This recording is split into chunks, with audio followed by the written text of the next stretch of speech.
कोल्हापूर जिल्ह्यातल्या कागलचं राजकारण हे नेहमीच राज्यात चर्चेचा विषय ठरते आणि आता देखील ही चर्चा आहे ती सुरू झालेली आहे। कारण शिवसेना शिंदे गटाचे सगळे जे उमेदवार आहेत ते सहलीवरती पाठवलेले आहेत।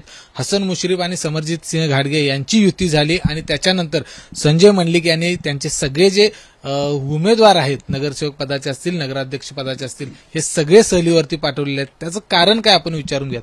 दादा, आपण सगळ्या उमेदवारांना सहलीवरती पाठवले, काय नेमकं कारण आहे त्या पाठीमागे? खरं म्हटलं तर एखाद्या उमेदवाराने उमेदवारी अर्ज भरला तर कधी एकदा मतदारसंघात जातो, प्रचार करतो, अशी त्याला घाई असते। पण यावेळी या परिस्थितीमध्ये जर बघितलं तर ती सहलीवर गेलेली नाही, तर सुरक्षित स्थळी आम्ही हलवलेली आहेत। म्हणजे काय दबाव कागलमध्ये सुरू झालाय म्हणायचं? सुरू झाला आहे आणि म्हणूनच आमचा एक उमेदवार मागे राहिला होता, त्याला काही आमिषांनी त्याने माघार घ्यायला लावली। एकूण संपूर्ण कागलमधलं वातावरण हे कशा पद्धतीनं आहे? कारण प्रकाश आंबेडकरांनी देखील लक्ष घातलंय असं देखील सांगितलं जातं। काय वातावरण आहे कागलमधलं? कागलमधलं वातावरण दिवसात साधारणतः 100 फोन येतात। त्या 100 फोनपैकी जवळजवळ 100 फोन असं सांगतात काही उद्या माघार घ्यायची नाही। हेच एक वातावरण बदललेलं आहे आणि म्हणून लोकांना वाटतंय की कदाचित आमचीच काही युती होईल का काय, कारण अशा पद्धतीनं उठवलं येत जातंय की अजून सुद्धा 2-3 जागा त्यांना देऊन आम्ही थांबवणार आहे। तर लोक म्हणतात की अशा पद्धतीने थांबायचं नाही, आमचा अपमान झालेला आहे, त्यामुळे कुठल्याही परिस्थितीमध्ये सर्वच्या सर्व तुमचे उमेदवार उभा राहू देत, आम्ही तुम्हाला पाठिंबा देणार आहे। कोल्हापूर जिल्ह्यातलं मंडलिक घर हे असं मानलं जातं की अन्यायाविरोधात किंवा जिथं अन्याय होतो तिथं बंड करून उभा राहतं। म्हणजे 2009ची मोठ्या मंडलिक साहेबांची निवडणूक आठवण होते। बरोबर।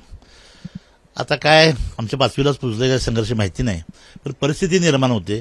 खरं म्हटलं तर कोणाच्या फाटक्यात पाय घालायची माझी स्वतःची इच्छा नसते, पण परिस्थिती अशी निर्माण झाल्यामुळे मात्र त्यातनं हटायचं नाही ही शिकवण मंडलिक साहेबांनी आम्हाला दिली, अनेक जिल्ह्यातल्या कार्यकर्त्यांनी दिली। कारण जिल्ह्यातले अनेक कार्यकर्ते आमदार सांगतात आम्ही संघर्ष करतो ते मंडलिक साहेबांसारखा करतोय।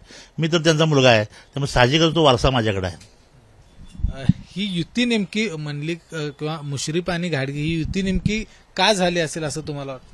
काही लोक म्हणतात राजकीय स्वरूपाची युती आहे, काही लोक म्हणतात आम्ही विकासासाठी युती केली, पुढच्या काळामध्ये अमुक ऍडजस्टमेंट होणार आहेत।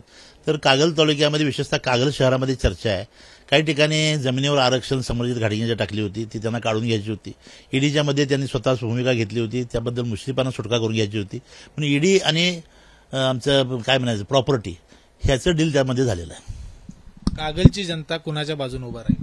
कागलची जनता सत्याच्या बाजूने उभा राहते आणि यावेळी लोकांना जे पटलेलं नाही त्यामुळे त्यांच्या बाजूने न जाता ती सत्याच्या बाजूने म्हणजे आमच्या बाजूने येईल। 2009ला मंडलिक साहेब एकाकी पडले अशा पद्धतीचं चित्र संपूर्ण राज्यात होतं।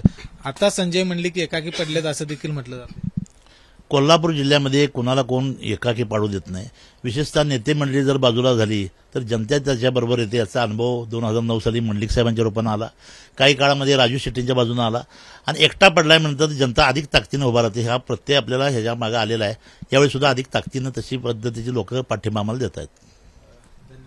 तर आपण बघितलं की या ठिकाणी कोल्हापूर जिल्ह्यात कुणीही एकटा पडत नाही। ज्यावेळी एकटा पडला असं म्हटलं जातं त्याच्या पाठीशी संपूर्ण जनता उभी राहते आणि कागलमधलं देखील वातावरण हे आत्ताच्या घडीला अशाच पद्धतीचं आहे। आपले जे सगळे उमेदवार आहेत त्यांना सहलीवरती एवढ्यासाठीच पाठवलेले आहे की त्यांच्यावरती दबाव वाढू नये किंवा आर्थिक प्रलोभनं त्यांना दाखवू नयेत आणि म्हणूनच त्यांना सहलीला पाठवलेलं आहे असं देखील संजय दादा यांनी म्हटलंय। कॅमेरामन निलेश शेवाळेसह विजय केसरकर, एबीपी माझा, कोल्हापूर। एबीपी माझा, उघडा डोळे बघा नीट।